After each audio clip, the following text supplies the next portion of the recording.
नमः श्रीवर्धमानाय निर्धूतकलिलात्मने सालोकानां त्रिलोकानां यद्विद्यादर्पणायते यद्विद्यादर्पणायते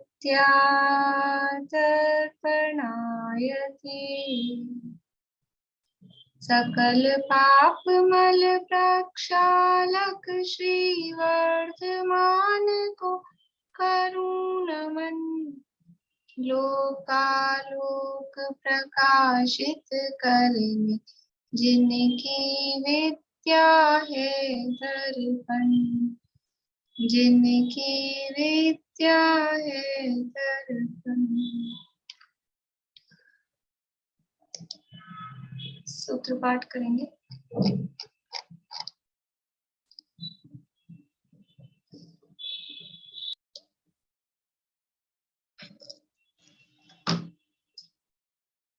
रत्नकरण शावकाचार नामक ये शास्त्र स्वामी समर्थ भद्र द्वारा रचित। इसके अंतर्गत प्रथम सम्यक दर्शन अधिकार और वो सम्यक दर्शन सच्चे देवशास्त्र गुरु का श्रद्धान सम्यक दर्शन है। और किस तरह का वो श्रद्धान कि 3 मूर्ता और 8 मद से रहित 8 अंगों से सहित ऐसा सच्चे देवशास्त्र गुरु का श्रद्धान, उसका नाम सम्यक दर्शन है। तो सम्यक दर्शन की व्याख्या यहाँ चल रही है। और 8 मदों से रहित सम्यक दर्शन होता है तो 8 मदों का स्वरूप बताया। सम्यक दृष्टि को वो मद क्यों नहीं होते हैं ये भावार्थ में बताया। फिर मद करने से क्या समस्या है, क्या प्रॉब्लम है, क्या हानि है वो बताया। और वो मद का मूल कारण यानी 8 वस्तुओं के आश्रय से मद बताया, 8 प्रकार का मद। लेकिन उसमें भी यहाँ मनुष्य गति में जो प्रमुख कारण है वो है धन संपत्ति। इसके कारण से मुख्य रूप से मद होता है। तो उस संपत्ति की क्या निरर्थकता है, यानी संपत्ति क्यों इकट्ठी करना, जिसके लिए घमंड कर रहे हैं और जिसके लिए जीवन लगा रहे हैं, उसका क्या प्रयोजन है, उसकी क्या सार्थकता है, उसके लिए यहाँ पर ये एक श्लोक 27 नंबर का श्लोक दिया है। कल हमने चर्चा प्रारंभ की थी। 56 नंबर का पेज है, श्लोक नंबर 27। जो संपत्ति में रागी हैं उन्हें संपत्ति का स्वरूप बता रहे हैं, संपत्ति का क्या स्वरूप है। यदि पाप निरोधोन्य संपदा किम प्रयोजनम अत्पापाश्रवोस्त्यन्य संपदा किम प्रयोजनम। पाप निरोधक रत्नत्रय हो अन्य संपदा का क्या काम। यदि होता हो पापाश्रव तो अन्य संपदा से क्या काम। यदि हमारे पास में पाप का निरोधक रत्नत्रय है, यदि रत्नत्रय जीवन में प्रकट हो गया तो हमारे पास संपदा है, तो फिर अन्य संपदा का क्या काम। वास्तविक संपदा क्या है, रत्नत्रय ही हमारी सच्ची संपदा है।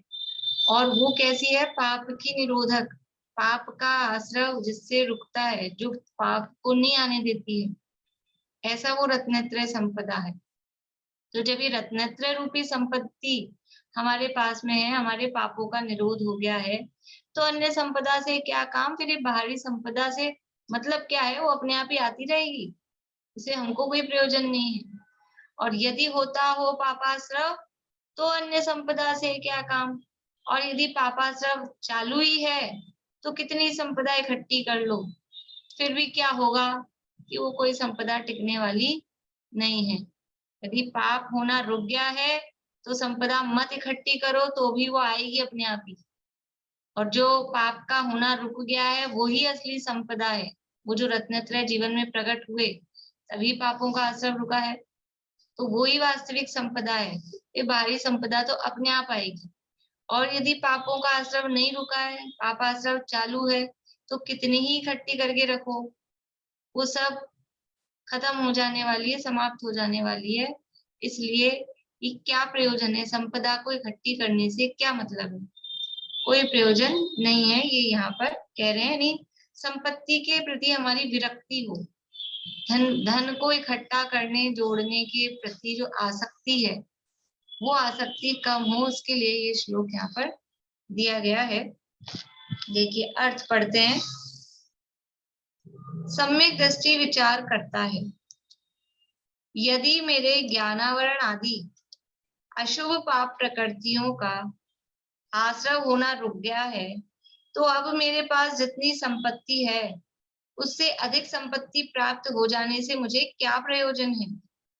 यदि मेरे पाप प्रकृतियों का आश्रय होना रुक गया है, जो भी पाप प्रकृतियां हैं ज्ञानावरण आदि, ये सब घातिया कर्म तो अशुभ है ही, और अघातिया कर्मों में भी जो अशुभ प्रकृतियां हैं उनका आश्रय होना, उनका बंद होना रुक गया है, तो अब जितनी संपत्ति है उससे अधिक संपत्ति प्राप्त हो जाने से मुझे क्या प्रयोजन है। यदि मेरे उन अशुभ पाप प्रकृतियों का आश्रय होना चालू ही है तथा संपत्ति भी आ रही है, तो इस नई आने वाली संपत्ति से मुझे क्या प्रयोजन है, कितना लाभ है। यानी कि समझ लीजिए कि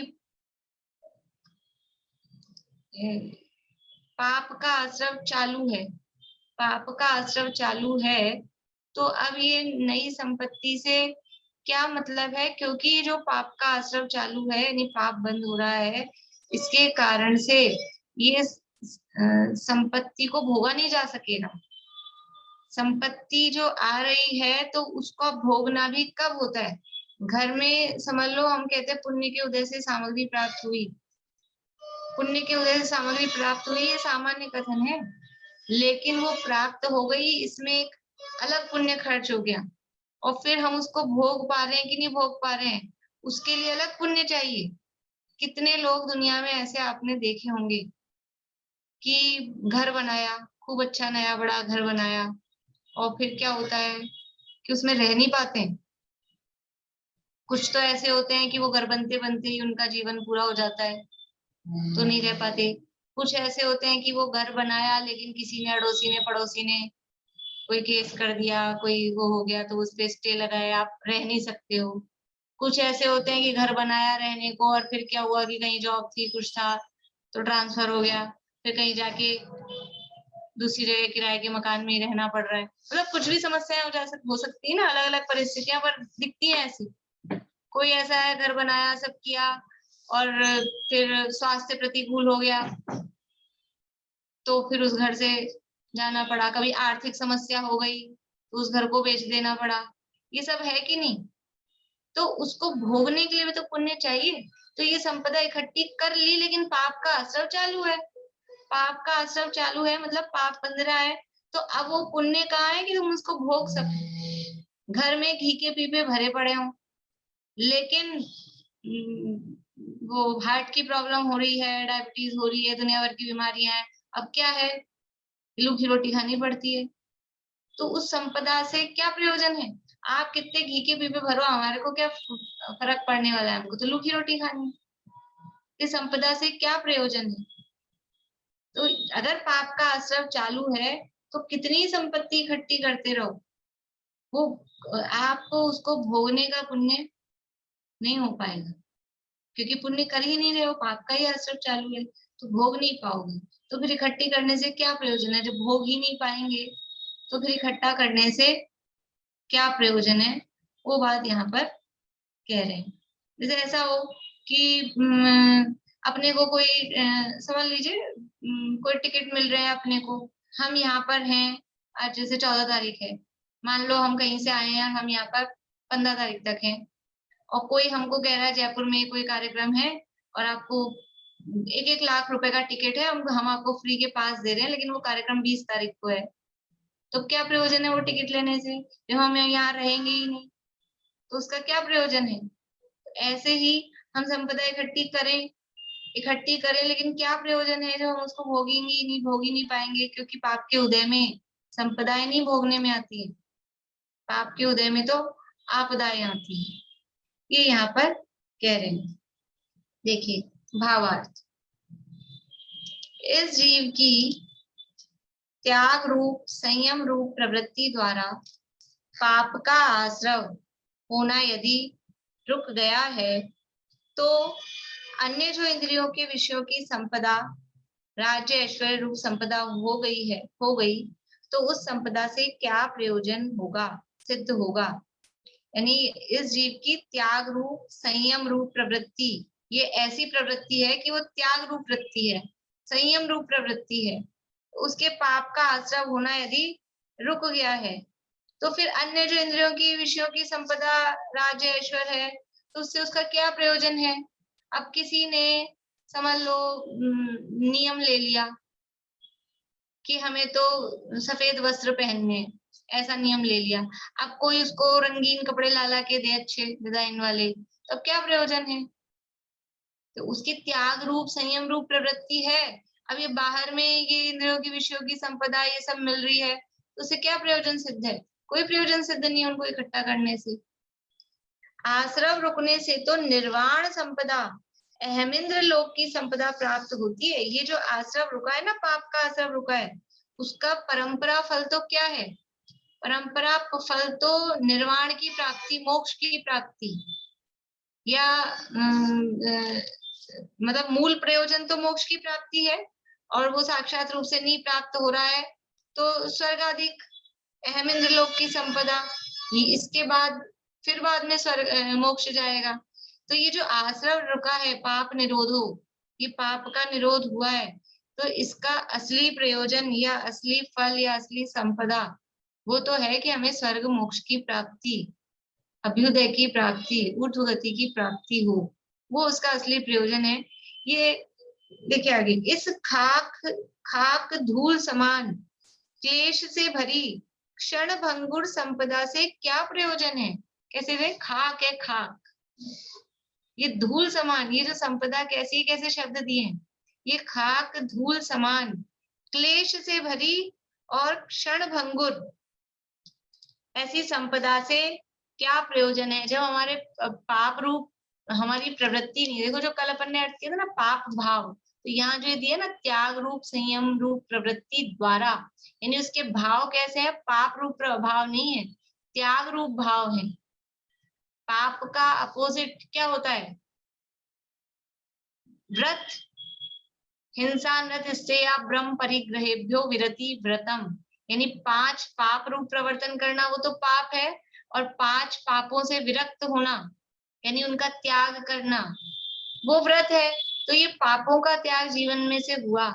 संयम यानी इंद्रिय विषयों में हिंसा आदि में प्रवृत्ति उसकी रुकी, तो ये भाव अंदर से भाव रूप है ये, कि भावों में से पाप गया, तो भावों में से पाप गया तो फिर उसका फल क्या होगा, उसका फल तो ये है कि देखिए नीचे लाइन, यदि इस जीव के त्याग रूप संयम रूप प्रवृत्ति से पाप का असर ही नहीं है, तो निर्बंध नाम की संपदा बड़ी विभूति महालक्ष्मी है। क्या फल है इसका, ये जो पाप का आश्रव रुका, ये जो भाव आश्रव रुका, शुभ भाव हुए, त्याग रूप भाव हुए, तो उसकी कौन सी संपदा मिलेगी, निर्बंध नाम की बड़ी विभूति, वो मिलने वाली। बाहर की संपदा से क्या मतलब है, ये बाहर की संपदा मिले इतनी छोटी मोटी, उसे क्या प्रयोजन है।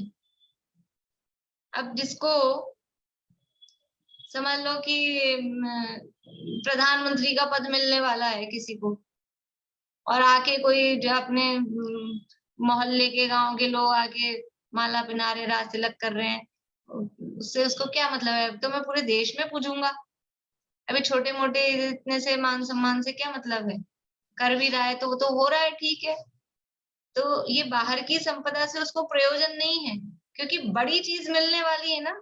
अगर बड़ी चीज मिलने वाली है तो फिर छोटी मोटी चीज पे ध्यान नहीं देता है व्यक्ति, उस पर उपयोग नहीं लगाता है, बड़े पे लक्ष्य रखता है। ये नेचर है कि जहां बड़ा लाभ हो रहा है, जहां बड़ी चीज मिल रही है, उधर लक्ष्य होता है।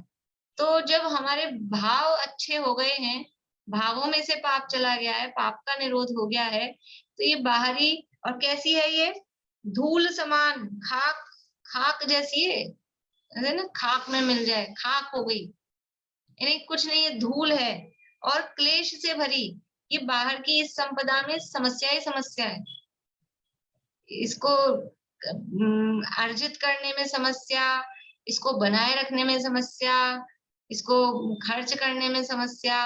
ये जो बाहर की संपत्ति है ये क्लेश से भरी है।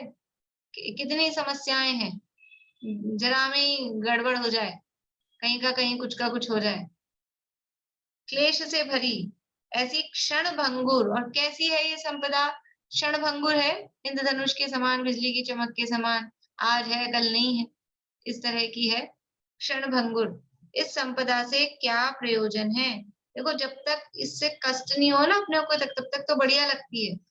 गाड़ियां हैं, संपत्ति है, मकान वकान, जमीन जायदाद, और मान लो अपने नाम की गाड़ी है, खूब सारी गाड़ियां हैं, और अपनी गाड़ी कोई और ले गया चलाने के लिए और उसने एक्सीडेंट कर दिया, अब पुलिस आगे किसको पकड़ती है? किसको पकड़ेगी? जिसके नाम की गाड़ी होगी। तो अब कैसी लगती है वो गाड़ी?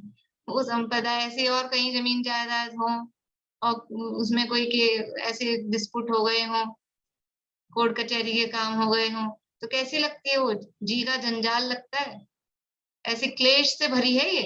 धन अधिक हो और फिर इनकम टैक्स आदि के चक्कर पड़ गए हों, समस्याएं, कोई लूट ले जाए तो दुख होता है, गवर्नमेंट ले जाए तो दुख होता है, और वैसे नष्ट हो जाए तो दुख होता है। समस्या, दुखी, दुख, कष्ट की कारण हम सोच रहे हैं हमें सुख मिलेगा इससे, लेकिन कितनी यानी टेंशन का काम है, भार है कितना। आश्रम रुकने से तो निर्वाण संपदा, अहमिंद्र लोक की संपदा प्राप्त होती है। कौन सी संपदा चाहिए हमको? ये खाक धूल से भरी, क्लेशमय और क्षणभंगुर ये संपदा चाहिए, कि अहमिंद्र लोक की और निर्वाण की संपदा वो चाहिए? प्रवचन सार में दिए, दत्तो निर्वाण संपत्ति, मंगलाचरण की गाथाओं में, इससे निर्वाण की संपत्ति प्राप्त होती है। पंचपरमेश्वरियों को नमस्कार क्यों किया है? कि निर्वाण की संपत्ति की प्राप्ति के लिए ये संपत्ति हमें चाहिए।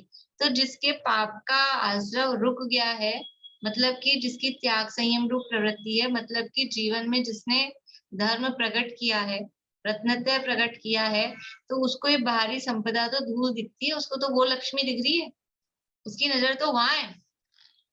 बच्चे भी समझदार होते हैं क्या? वो भी देखते हैं कि कोई बहुत बढ़िया अच्छा खिलौना दिख रहा हो और आप छोटा मोटा कुछ पकड़ाना चाहो, उसकी नजर वहां होती है, वो चाहिए अपने को। तो इतने समझदार होते हैं छोटे छोटे बच्चे कि आप खिलौने वाला मोबाइल दो तो ये नहीं अपने हाथ वाला लेगा, 50,000 वाला महंगा वाला। वो आप खिलौने का 5-10 रुपए का दोगे, नहीं पकड़ता है। तो नजर कहाँ है? तो हमारी नजर, ज्ञानियों की नजर तो उस निर्वाण लक्ष्मी पर है, तो ये बाहरी संपदा से उनको कोई प्रयोजन नहीं है। यदि अन्याय, अनीति, कपट, छल, चोरी आदि करके मेरे पाप का आश्रम निरंतर हो रहा है तथा कुछ और अधिक धन संपदा प्राप्त हो गई, तो इससे क्या प्रयोजन सिद्ध होगा? देखो, पहले तो क्या बता दिया कि यदि त्याग संयम रूप भाव है, धर्म रूप भाव है, शुभ भाव है, तो संपदा इकट्ठी करने से कोई प्रयोजन नहीं है, क्योंकि वो संपदाएं तो अपने आप ही मिलने ही वाली है, इसलिए इकट्ठी करने की उसमें मत पड़ो। और यदि अन्याय, अनीति, कपट, छल, चोरी ये सारे काम चल रहे हैं जीवन में, तो पाप का असर निरंतर हो रहा है। ये सब कैसे है? पाप रूप प्रवृत्तियां हैं, अन्याय करना, अनीति करना, छल, कपट, चोरी, झूठ, हिंसा, ये सब तो पाप का असर निरंतर हो रहा है। तथा कुछ और अधिक धन संपदा प्राप्त हो गई, तो इससे क्या प्रयोजन सिद्ध होगा? यदि पाप चालू है तो फिर क्या प्रयोजन सिद्ध होगा? संपदा प्राप्त भी हो गई तो शीघ्र ही मरकर अंतर्मूर्त में नरक का नारकी होकर पैदा हो जाऊंगा। क्या कह रहे हैं?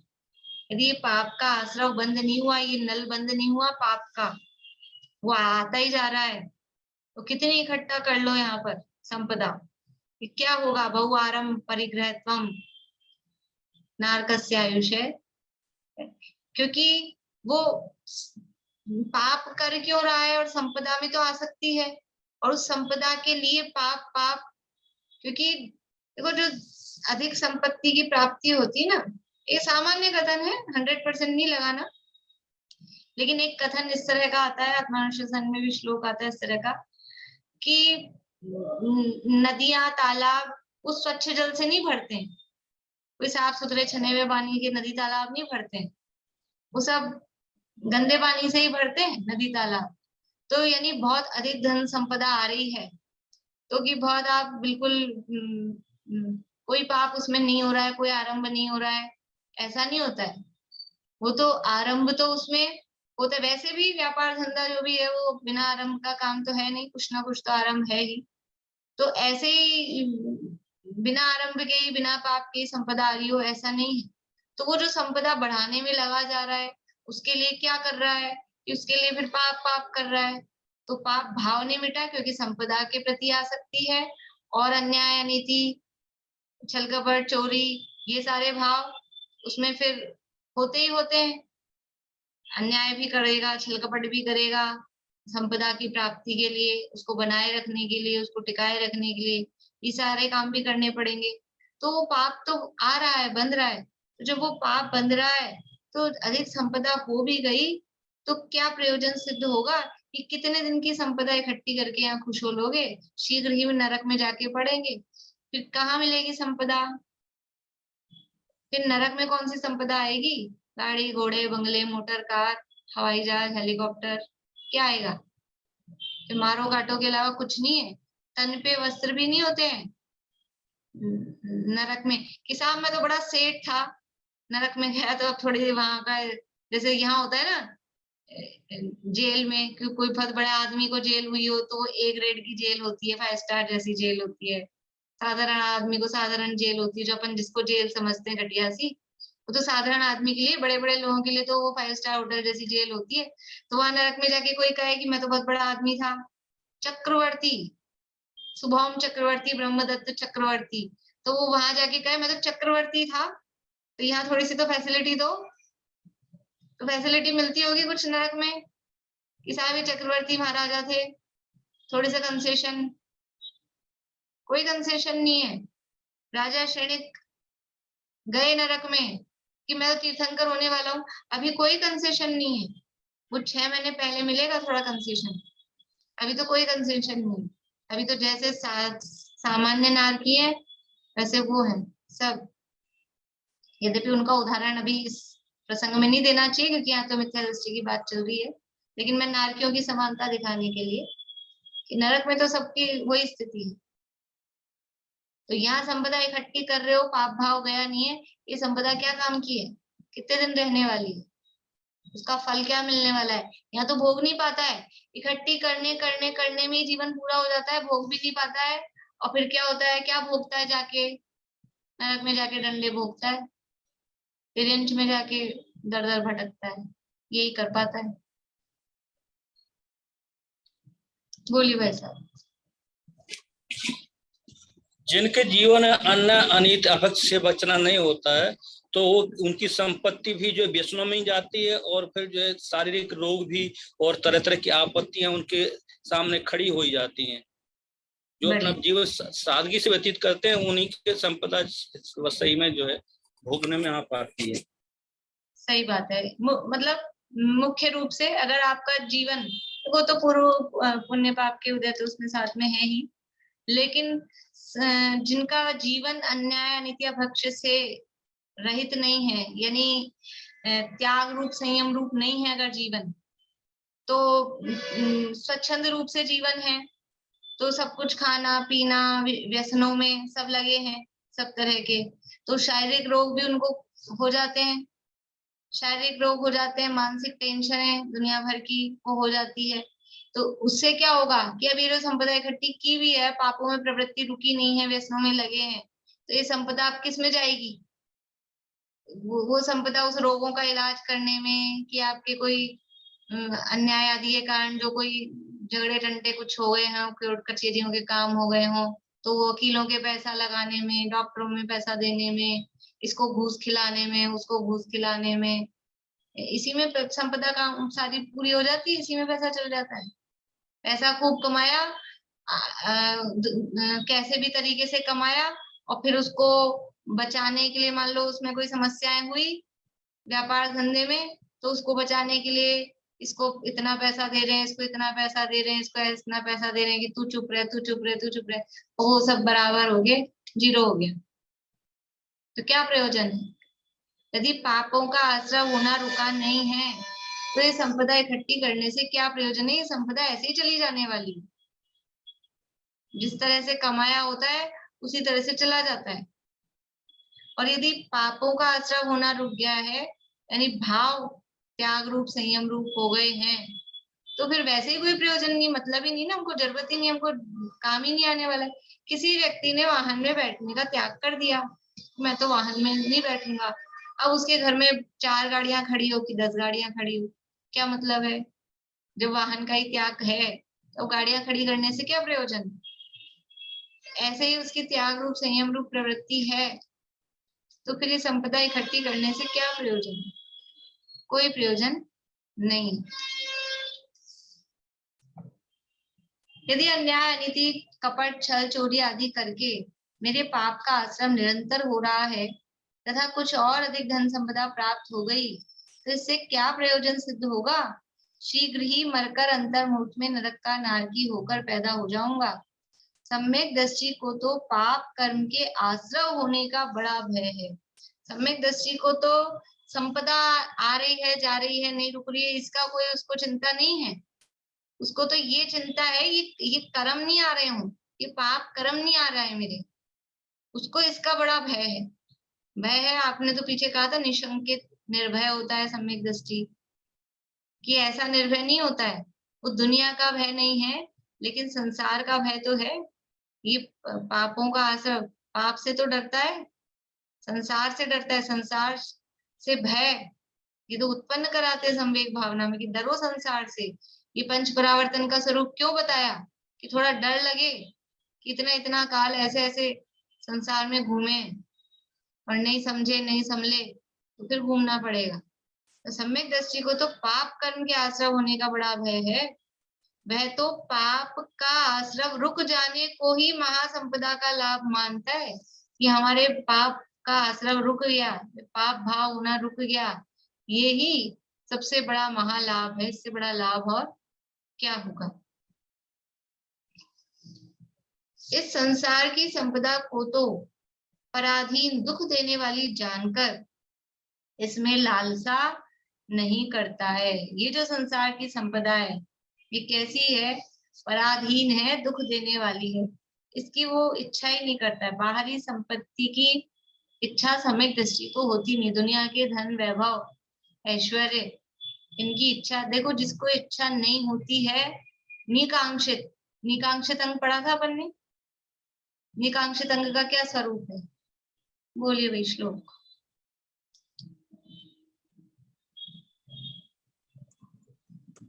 कर्म पर्वसे शांते दुखे रंतरितोदय पाप बीजे सुखे नाश्च श्रद्धाना कांक्षणा समृतम। वो कैसा है? कर्म के परवश है, अंत सहित है और दुख रूप है, पाप का बीज है। ऐसी जो भोग सामग्री है, ऐसी संपदा है, इसकी वो अनाकांक्षणा, उसकी वो आकांक्षा नहीं करता है।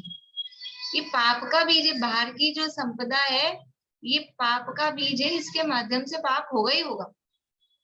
इसलिए सम्यक दृष्टि उसको तो ये संसार की संपदा, कल कहा था संसार की जो संपत्ति वो तो विपत्ति लगती है और वास्तव में विपत्ति है, क्योंकि वो पाप का बीज है, कर्म के परवश है, अंत सहित है, इसलिए वो काय की संपत्ति, वो कैसी संपत्ति? उसमें सब मुश्किल ही मुश्किल है। दूसरे की चीज को यूज में लेना, कुछ लोग तो ऐसे होते हैं दूसरे की चीज मिल जाए तो उसको यूज में लेके प्रसन्न होते हैं, लेकिन जो क्या कहते हैं ज्ञानी या सज्जन जो होते हैं, सज्जनों को दूसरे की चीज काम में लेना वो इतना टेंशन का काम लगता है, खतरे का काम लगता है। क्यों?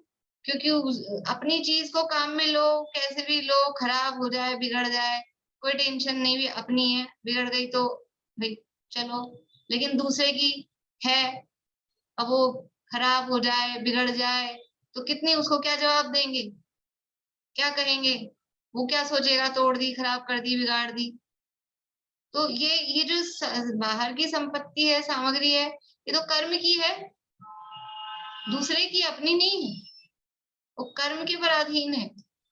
और अपनी संपत्ति क्या है? अपने अनंत गुण वैभव, वो अपनी संपत्ति है, उसको तो मस्त होके भोगता है, उसमें कोई टेंशन नहीं।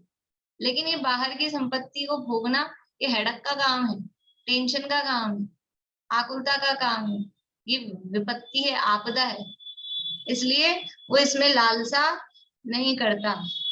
कभी लाभांतराय भोगांतराय कर्म के सूक्ष्म से प्राप्त होती है, तब उसे पराधीन विनाशी बंध कराने वाली जानकर उस संपदा में लिप्त नहीं होता। मिल भी जाती है, मिलती भी है, क्या करे? जो सज्जन है, ज्ञानी सम्यक दृष्टि है, उनको ये संपदाएं मिलती है। कैसे मिलती है? कि वही कर्म परवश है ना, तो भोगांतराय का उदय है, लाभांतराय का उदय है, तो ये बाहरी संपदा भी मिल जाती है, और मिल जाती है और भोगनी भी पड़ती है। भोगनी पड़ती है, जैसे चक्रवर्ती को चक्रवर्ती की संपदा मिली, 6 खंड का राज्य, तो वो 6 खंड की विजय और जो भी व्यवस्था है वो उस रूप में उसको होना पड़ता है। लेकिन वो उस संपदा में लिप्त नहीं होता, वो उसमें आसक्त नहीं होता, वो उसको देख देख के अंदर लड्डू नहीं फूटते।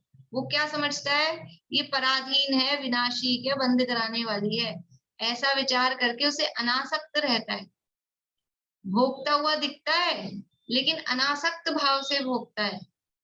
भरत चक्रवर्ती की कहानी आती है संदर्भ में। एक व्यक्ति आया प्रजा में से कि साहब, राजा साहब, आप तो जबरदस्ती पूजते हो, लोग कहते हैं भरत जी घर में ही वैरागी, भरत जी घर में ही वैरागी, इतने महल, ठाट बाट, 96,000 रानियां, हाथी घोड़े, नौकर चाकर, और ऐशो आराम में रहते हो, इतने इतने 365 दिन तक वो तैयारी करते हैं रसोइये, और फिर आप ऐसा ऐसा भोजन करते हो और फिर बोलते हो वैरागी वैरागी। मतलब जबरदस्ती पूजते हो आप दुनिया में, ऐसा आके कहा चक्रवर्ती भरत को। तो भरत जी ने कहा, तो सही कह रहे हो, और लेकिन तुम भी एक दिन मजा लो जरा हमारे वैभव का। तो ये एक दीपक दे दिया हाथ में, तेल से भरा हुआ, कि ये दीपक ले जाओ, इसको पकड़ के रखना, और पूरे हमारे महलों में और जाए भोजन सामग्री, रसोईशाला, सब जगह घूमो दिन भर आराम से, पर ये दीपक पकड़े रहना। और ये 2 सैनिक खड़े हैं अगल बगल में, अगर एक बूंद भी इसमें से तेल की गिरी तो ये सैनिक तलवार लेके चल रहे हैं, तुरंत क्या कर देंगे? तुम्हारा सर धड़ से अलग कर देंगे। ये दीपक का ध्यान रखना। अब सारे में घूम के आओ 96,000 महलों में और सब में। अब गया बेचारा सुबह से लेके, और वो आया शाम को लौट के घूम घाम के। तो पूछा चक्रवर्ती ने, देखिए है, घूमे है सारे हमारे ऐशो आराम देखिए है? क्या जी साहब, क्या देखता, मैं तो सारे टाइम इसको देख रहा था, मौत दिख रही थी मुझे, तो ये क्या दिख रहा था? मौत दिख रही थी सिर पे, टपक ना जाए, टपक ना जाए। बोले ऐसे ही हम ये महलों में रहते हैं, ये भोजन करते हुए दिख रहे हैं, लेकिन सारे समय सिर पे मौत दिखती है, कि ये भोगने योग्य नहीं है। अगर ये भोगों में लीन हुए तो मौत है सिर पे, ये भोगों में आसक्त हुए तो नरक निगोद की स्थान है जाने के, सिर पे मौत दिखती है। इसलिए ये जो कहा जाता है ना, भरत जी घर में ही वैरागी, ये ऐसे ही नहीं है, ऐसे अनासक्त भाव से उसमें रहते हैं, रहते हुए दिख रहे हैं, लेकिन नजर कहाँ होती है हर समय? जैसे तुम्हारी नजर कहाँ आती है हर समय? उस दीपक पे, तेल पे। ऐसे ही हमारी नजर हर समय अपनी आत्मा पे रहती है, कि कहीं खिसक ना जाए, कहीं वहां से छूट ना जाए, च्युत ना हो जाए। तो ऐसे ये संपदा को तो दुख पराधीन, दुख देने वाली जानकर उसमें लालसा नहीं करता। कभी लाभांतराय भोगांतराय कर्म के सूक्ष्म से प्राप्त होती है, तब उसे पराधीन विनाशी बंद कराने वाली जानकर उस संपदा में लिप्त नहीं होता है। वर्तमान की कुछ वेदना को शांत करने वाली मानकर उदासीन भाव से कड़वी दवा के समान ग्रहण करता है। देखो, ज्ञानी संपत्ति को भोग रहा है, भोगता हुआ दिख रहा है, भोजन आदि करता हुआ देख रहा है, तो कैसे कर रहा है? वो किस तरह से भोग रहा है? उदासीन भाव से, कड़वी दवा के समान, औषधि के समान। ज्ञानी है वो औषधि के समान उसको सेवन करता है। अज्ञानी है वो तो मिष्टान के समान संपदा को भोगता है, और ज्ञानी है वो औषधि के समान औषधि लेता है। औषधि बिल्कुल ध्यान से, कोई व्यक्ति हो बीमार हो, मेरे को दवाई दो, कहाँ दी, टाइम से दो, ये खत्म हो गई है, ये लाओ, और मान लो पूरा ध्यान रखे, तो कोई सोचे वाह इनको तो दवाई से बड़ा प्रेम है। कि दवाई ले रहा है, लेते हुए उसको गुस्सा करे, दवाई नहीं होए तो खत्म हो जाए तो, लेकिन उसमें आसक्ति नहीं है, छूटना चाहता है उससे। ऐसे ही सम्यक दृष्टि भोग भोगता हुआ दिख रहा है, तो वो कैसे भोग रहा है? औषधि के समान, दवाई के समान। संपदा को अपने हित रूप जानकर उसकी वांछा नहीं करता है। ये कोई संपदा मेरे लिए हितकारी है, उसको हित रूप जानकर वो उसकी इच्छा नहीं करता, वांछा नहीं करता संपदा की, ये संपदा प्राप्त हो, ऐसी भावना उसको नहीं होती है।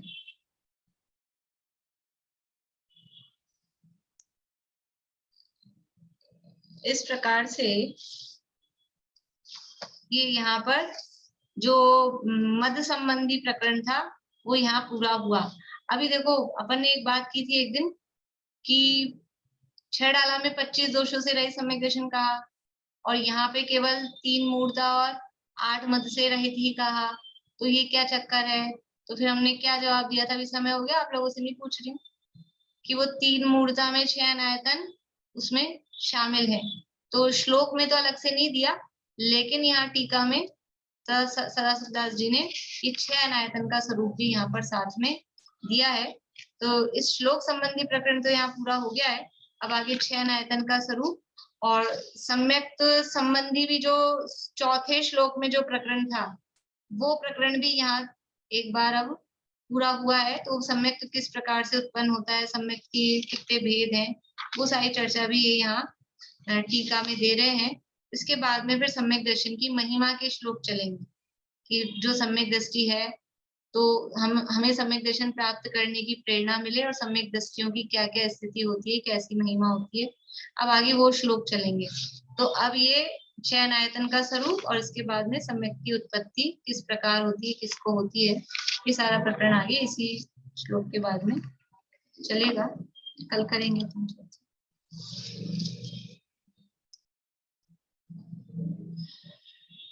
अच्छा, वो जो ग्रंथ आप लोगों को मिल रहे हैं स्टोपदेश, तो उसके लिए किसी को कुछ पे नहीं करना है? कोई पोस्टमैन कुछ देने आए तो आप लोग सोचें कि पेमेंट किसी को कुछ नहीं करना है, वो किसी की तरफ से स्वाध्याय के लिए उसका शुल्क यही है कि आप उसको स्वाध्याय करें, वो ही उसका मूल्य है। ठीक है, तो कोई ये विकल्प नहीं रखें कि अब मतलब कहीं ऐसा ना हो कि पोस्टमैन को कुछ पेमेंट देने लग जाए। वैसे तो वो लेगा नहीं, लेकिन फिर भी उसके लिए कोई कुछ पे नहीं करना है।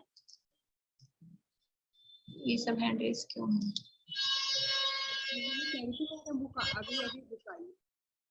आवाज नहीं आ रही आपकी। अभी बुक आई है।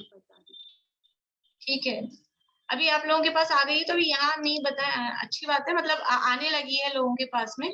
तो मुझे बस 1-2 लोगों का पता लग जाएगा तो मुझे समझ में आ जाएगा कि आने लग गई। और 2-4 दिन तक फिर किसी को नहीं मिले तो मुझे कहिएगा कि अभी तक भी हमारे पास नहीं आई है। पर ये डिपेंड करता है कि आप लोगों ने कब मुझे, अब किसी ने कल ही मुझे दिया है एड्रेस और वो 2 दिन बाद कहे कि मुझे नहीं मिली। जिस दिन आपने एड्रेस दिया है उसके कम से कम 8 दिन 10 दिन बाद तक आप वेट करें, 10 दिन तो वेट करें। तो अब कल आज तक भी एड्रेस भेज रहे हैं अब लोग, तो 10 दिन बाद ही मिलेगी उनको। तो ठीक है, आप लोग के एड्रेस इसीलिए कुछ ग्रंथ मिल गया इसीलिए। वर्षा जी, आपको कुछ पूछना है? बोलिए। जिनको मिला है उनको बोलिए ना एक बार ग्रंथ दिखा दे तो मुझे पता चले। दीपिका जी दिखा दीजिए।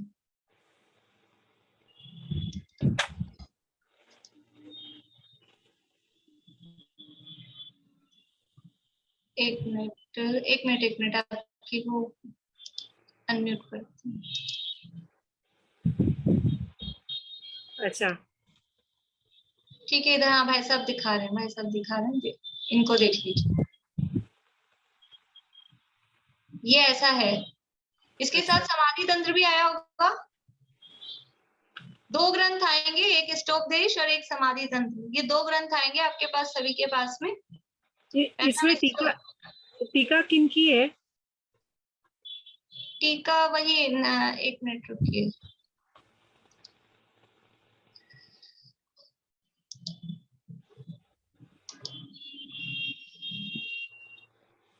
हाँ भाई साहब, इसमें नाम बता दीजिए आप, जो भी आप पर। क्या है कि वो दूसरा जो है ना, एक स्मारक से छपा हुआ है, उसमें दोनों एक साथ है, तो फिर थोड़ा थोड़ा डिफरेंस आ सकता है। तो मैं मंगा लूं क्या? हाँ, अभी तक आपने एड्रेस नहीं दिया। मैं ये ग्रंथ देखने के लिए ये इसलिए मांगी। शुरू दिन पूछना ये चाहिए। देवेंद्र कुमार जी का हिंदी अनुवाद है और संस्कृत- गुजराती अनुवाद छोटालाल गुलाबचंद गांधी का है। संस्कृत टीका। हाँ, आशाधर जी की संस्कृत टीका है। आशाधर जी की टीका वाला है, वो भी वो स्मारक से जो छपा है जिसमें दोनों एक साथ है, वो भी आशाधर जी की है। लेकिन थोड़ा बहुत अंतर फिर आएगा, बहुत ज्यादा नहीं आएगा, लेकिन थोड़ा बहुत अंतर आएगा। सिमिलैरिटी के लिए पेज नंबर वगैरह में भी चक्कर पड़ेगा, अगर आप रेगुलर पढ़ेंगे तो फिर। तो मैं मंगा लेती हूँ, मैं कर देती हूँ आज। ठीक। नहीं, इसमें तीनों लिखे, प्रकाशन स्थान तीनों लिखे हैं।